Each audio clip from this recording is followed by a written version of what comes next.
Steve Clark is a high school senior whose family moves to Cradle Bay, a picturesque coastal town.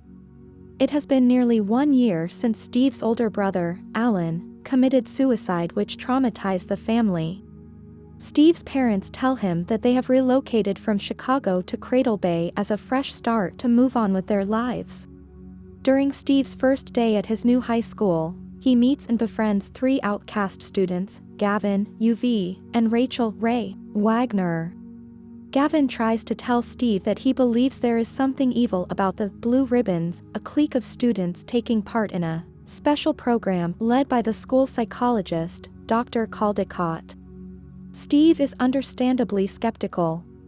Steve witnesses a fight in class between a student, Dickie, and one of the Blue Ribbons. Later, Dickie is trying to buy car parts for his muscle car and is accosted by the Blue Ribbons. Soon after, Dickie reappears at school, now one of the Blue Ribbons, and having donated his once prized car to a demolition fundraiser. Steve goes to a local yogurt shop where the Blue Ribbons congregate. Steve comments about seeing Dickie and his recent adversary sitting together, to which Dickie acknowledges. Gavin arrives to meet Steve, and takes him outside after a tense exchange with the group of Blue Ribbons. Gavin shows a photograph of himself and several Blue Ribbons, who were until recently party animals. That evening, Steve and Gavin go to the high school where they eavesdrop on a parents' meeting, where Gavin learns his parents have signed him up for Caldecott's program. Steve remains skeptical of Gavin's fears of the Blue Ribbons and the program, and wrestles a gun Gavin produces, which he plans to use against his expected abductors. Steve heads home. The following day in the school cafeteria, Gavin walks in looking like a Blue Ribbon. When Steve tries to confront Gavin, he gets punched in the stomach for his impertinence by the other Blue Ribbons. Later, after being chased home, Steve finds Blue Ribbon member Lorna in his living room, ostensibly waiting up after tutoring Steve's younger sister. Steve suggests she leave.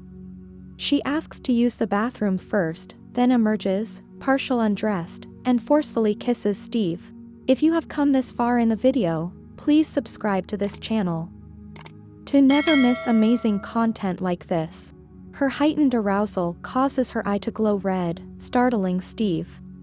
Lorna starts saying wrong, bad, then smash her head into a mirror, attacks Steve with a mirror shard, then obliviously leaves the house.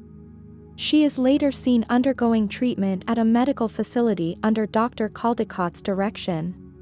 During this time, Steve also befriends Dorian, the school janitor, who appears to be mentally handicapped and hunts rats for the city for some extra cash. Dorian demonstrates a device called an eradicator, which emits a soft, high-pitched whine that is supposed to be innocuous but annoying to rats, which is an abysmal failure. Steve discovers that Dorian is actually highly intelligent, and carries classical literature pieces with him, and that he's hiding because he wishes to be left alone and does not trust society. Rachel finds a CDR disc that Gavin hid in the school's boiler room, containing a video he made of himself before his transformation, telling about the club and about the history that he learned about Dr. Caldecott. A Blue Ribbon known as Chug assaults Rachel in the basement when Dorian's eradicator goes off, and immediately sends Chug into an agonized frenzy, during which Rachel slips away. Chug smashes the eradicator and walks out, apparently oblivious to what has just occurred.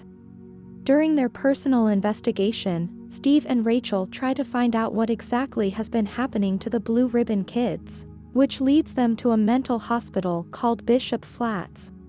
At Bishop Flats, they find out that mind control is being used to make depressed, awkward, and unruly teens become perfect so they can function properly in life. But the programming has some glitches that lead to momentary relapses and violent fits. Also at Bishop Flats, they find Caldecott's daughter, Betty, a failed project who spends her time repeating the same phrase. Meet the musical little creatures that hide among the flowers, along with other damaged test subjects who compulsively brush, floss, and apply makeup. After escaping from the hospital, Steve and Rachel return to Cradle Bay to plan to rescue Lindsay before fleeing town. They have a run-in with the town's police chief Cox, who is also involved in the conspiracy. He tries to arrest them for being out after curfew. But Dorian shows up under the pretense that he is disposing of dead rats, then knocks out the police chief and frees Steve and Rachel, telling them to leave town and go public with what they know about Dr. Caldicott's work. When Rachel and Steve return to Steve's home to get Lindsay, Steve's parents reveal that they are also part of the conspiracy and that they moved to Cradle Bay for the sole purpose to sign him up for Caldicott's program, and Caldicott himself confronts them. Steve and Lindsay try to get out, but they get ambushed by a group of blue ribbons waiting for them outside the house. Steve and Rachel are dragged by the Blue Ribbon Gang to the programming center. Steve grabs a scalpel before being strapped into a chair. He confronts Caldicott about the human cost of the reprogram, but Caldicott is dismissive, including in regard to his own daughter. Before the reprogramming can start, Steve uses the scalpel to cut his bonds and escape to rescue Rachel, killing the medical techs. On the way out, they fight and kill Chug, who has been left behind to guard them. Exiting what turns out to be the town's hospital basement, Steve and Rachel are met by Lindsay and UV in Rachel's truck. Rushing to catch the early ferry, they meet with a roadblock made of blue ribbons and Caldicott on the road. When hope seems lost, Dorian drives up, striking Caldicott, and activating multiple eradicators that scramble the mind control tech inside the blue ribbons' heads. They chase after Dorian and try to destroy the eradicators. Dorian, having been fatally wounded by a gunshot from Caldicott, and believing the blue ribbons to be beyond help, drives his car off a cliff with most of the blue ribbons hanging onto it. An injured Caldicott reappears, reacting to Steve's declaration that it's over, by saying he will start his experiments again elsewhere. This leads to a final battle between Steve and Caldicott, which Steve wins by kicking Caldicott off the cliff. Steve and Rachel then leave town on the ferry with Lindsay and UV to begin a new life elsewhere without their parents. The final scene shows a classroom in an urban high school with kids playing loud music, cursing, and acting up. They are informed that they have a new student teacher.